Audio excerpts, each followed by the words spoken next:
పొన్నూరు నియోజకవర్గ శాసనసభ్యులు, సంగం dairy chairman, Andhra Pradesh రాష్ట్రంలో విభజనకు ముందు విభజన తర్వాత కానివ్వండి 7 పర్యాయాలు శాసనసభకు పోటీ చేసి ఒక్క పర్యాయం చాలా స్వల్ప ఓట్ల తేడాతో ఓడిపోయి అంటే 6 సార్లు అసెంబ్లీకి రిప్రజెంట్ చేసినటువంటి ధూళిపాళ నరేంద్ర కుమార్ గారు రాజకీయ జీవితాన్ని ప్రారంభించి 30 సంవత్సరాలు పూర్తి చేసుకుంటున్నటువంటి సందర్భంలో ఆయన మిత్రులు, ఆయన అభిమానులు, తెలుగుదేశం పార్టీ నాయకులు, కార్యకర్తలు అందరూ కలిసి స్వచ్ఛందంగా గుంటూరు నగరంలో శుభం కళ్యాణ మండపం ఎదురుగా నూతనంగా ఏర్పాటు చేయబోతున్నటువంటి ధూళిపాళ వీరయ్య చౌదరి గారి ప్రాంగణంలో ఈ నెల 13వ తేదీన అంటే శుక్రవారం సాయంత్రం 4 గంటల నుండి ఆయనకి అభినందన కార్యక్రమాన్ని నిర్వహిస్తున్నటువంటి అంశాన్ని మీడియా ద్వారా జిల్లా ప్రజానీకానికి, యావత్ తెలుగుదేశం పార్టీ కుటుంబ సభ్యులకు తెలియజేసే దానిలో భాగంగా ఈ రోజున ఈ సన్నాహక కమిటీకి సంబంధించినటువంటి అంశంగా మీడియా ముందుకు తీసుకొస్తున్నటువంటి అంశం. మరి మీ అందరికీ కూడా తెలుసు, రాజకీయ జీవితాన్ని ప్రారంభించిన నాటి నుంచి నేటి వరకు అలుపెరగని పోరాటం చేస్తున్నటువంటి ధూళిపాళ నరేంద్ర కుమార్ గారు 6 సార్లు శాసనసభకు ప్రాతినిధ్యం వహించడం అంటే అది చిన్న విషయం కాదనేది మీకు కూడా తెలుసు.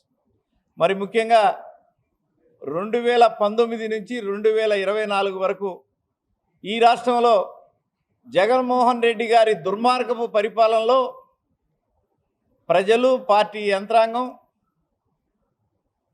ప్రతిపక్ష నాయకులు, కార్యకర్తలు ఎన్ని ఇబ్బందులకు గురైంది మీకు తెలిసిందే. మరి ఆ పరిస్థితుల్లో జగన్మోహన్ రెడ్డి ప్రభుత్వాన్ని ప్రశ్నించినందుకు గాను ఏ పొరపాటు చేయనప్పటికీ కూడా నరేంద్ర కుమార్ గారిని అక్రమంగా అరెస్ట్ చేసి ఆయన జైల్లో కొద్ది రోజులు రిమాండ్ ఖైదీగా ఉండాల్సినటువంటి పరిస్థితులను కూడా జగన్మోహన్ రెడ్డి కల్పించినప్పటికీ కూడా ఏ ఒక్కరోజు వెనకడుగేయకుండా ఆ ప్రాంతంలో జరుగుతున్నటువంటి అక్రమ మైనింగ్ గురించి కానివ్వండి, జిల్లాలోనూ రాష్ట్రంలోనూ వైఎస్ఆర్సీపీ నాయకులు, శాసనసభ్యులు, మంత్రులు, పార్లమెంటు సభ్యులు చేస్తున్నటువంటి అవినీతిని ఎండగట్టినటువంటి గొంతుక ధూళిపాళ నరేంద్ర కుమార్ గారిది అనేది జగమెరిగిన సత్యం. అటువంటి నాయకుడు తెలుగుదేశం పార్టీలో ఉండటం గొప్పగా భావిస్తూ 30 సంవత్సరాలు ప్రజా జీవితాన్ని పూర్తి చేసుకున్నటువంటి సందర్భంగా ఈ నెల 13వ తేదీ అంటే శుక్రవారం సాయంత్రం రింగ్ రోడ్లో ఉన్నటువంటి శుభం కళ్యాణ మండపం ఎదురుగా ఉన్న ప్రాంగణంలో నూతనంగా నిర్మిస్తున్నటువంటి ధూళిపాళ వీరయ్య చౌదరి గారి ప్రాంగణంలో జరగబోతున్నటువంటి ఈ అభినందన కార్యక్రమానికి ప్రతి ఒక్కరూ హాజరై ఆయనకి నైతిక మద్దతు తెలియజేయాలని, తద్వారా తెలుగుదేశం పార్టీ ద్వారా మరింతమంది నాయకులు ప్రజాగళాన్ని విప్పి ఏ ప్రభుత్వమైనా జగన్మోహన్ రెడ్డి లాంటి ప్రభుత్వాలని ప్రశ్నించటం కోసం,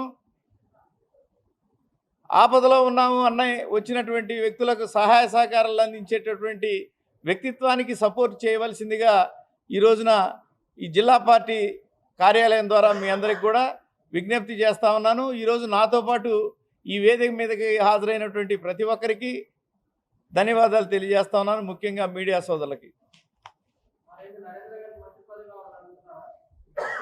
నరేంద్ర గారికి మంత్రి పదవి కావాలా లేకపోతే ఇంకొక ఉన్నతమైనటువంటి అవకాశాలు కావాలా అనేది పార్టీ పెద్దలు చూసుకునేటటువంటి కార్యక్రమం. అర్హుడు కాదని మీరు ఎందుకు అనుకుంటున్నారు? ఎవరైనా చెప్పారు అర్హుడు కాదని? అవకాశాలు ఒక్కోసారి వస్తుంటాయి, ఒక్కోసారి ఆలస్యమవుతూ ఉంటుంది. ఇప్పుడు ఏ ఈక్వేషన్స్లో అవకాశం రాలేదు ఏంటి అనేది మీకు ఏదైనా అవకాశం ఉంటే పార్టీ పెద్దలను మీరు అడగాల. మేము పార్టీ కార్యకర్తలకి, నాయకులకి మధ్యస్థాయిలో ఉన్నటువంటి వ్యక్తులం. ఏదైనా ఒక నిర్ణయాన్ని పత్రికాముఖంగా చెప్పగలిగే స్థాయికి ఇంకా మేము కూడా రాలేదు. ఏదైనా సరే నరేంద్ర గారికి ఏదైనా మంచి అవకాశం రావాలని కోరుకునే వాళ్ళలో మేము కూడా ముందుంటాం. ఎప్పుడు ఇవ్వాలా, ఎలాంటిది ఇవ్వాలా అనేది బాస్ చూసుకునేటటువంటి అంశం. ముఖ్యంగా 6 పర్యాలు గెలవడం అంటే చిన్న పనేం కాదు.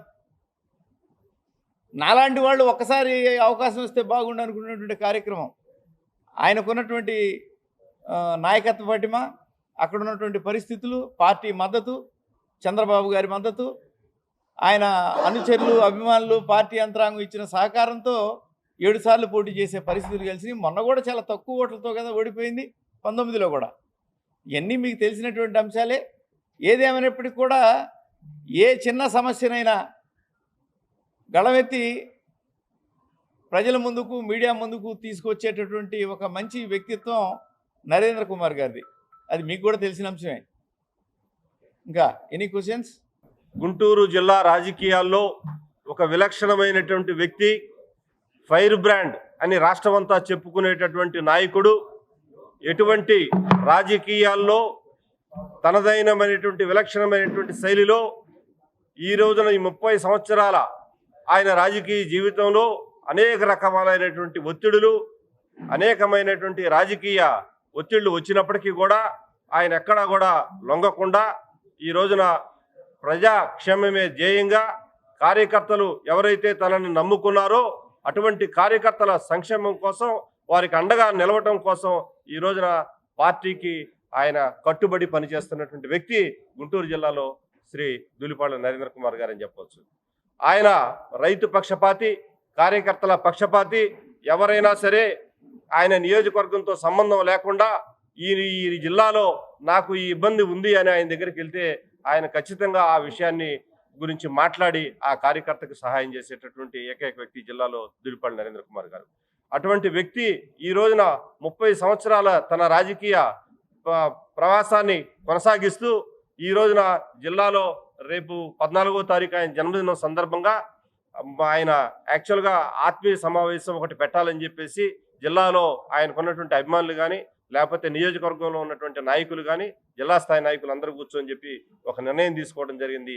దానికోసమే ఈ రోజున మనం రింగ్ రోడ్లో ఉన్నటువంటి శుభం కళ్యాణ మండపం ఆపోజిట్లో ఉన్నటువంటి ప్రదేశాన్ని ఎంపిక చేసి దానికి స్వర్గీయ ధూళిపాళ వీరయ్య చౌదరి గారి పేరుతో దాన్ని ఆ సభా ప్రాంగణాన్ని ఏర్పాటు చేయడం జరిగింది.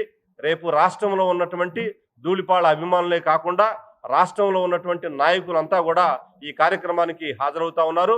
కాబట్టి గుంటూరు, నాకు తెలిసినంత వరకు గుంటూరు జిల్లాలో ఈ రోజున బ్రహ్మాండమైనటువంటి రేపు జరగబోయేటటువంటి కార్యక్రమం కనీ వెరుగని రీతిలో ఈ ధూళిపాళ అభిమానులంతా పాల్గొని ఈ కార్యక్రమాన్ని విజయవంతం చేయాలని చెప్పి కూడా కోరుకుంటూ ఈ రోజున మీ అందరికీ కూడా మీ ద్వారా జిల్లాలో కానీ రాష్ట్రంలో ప్రజలందరికీ కూడా ఈ సందేశాన్ని ఇవ్వాలని చెప్పేసి ఈ కార్యక్రమం ఏర్పాటు చేయడం జరిగింది.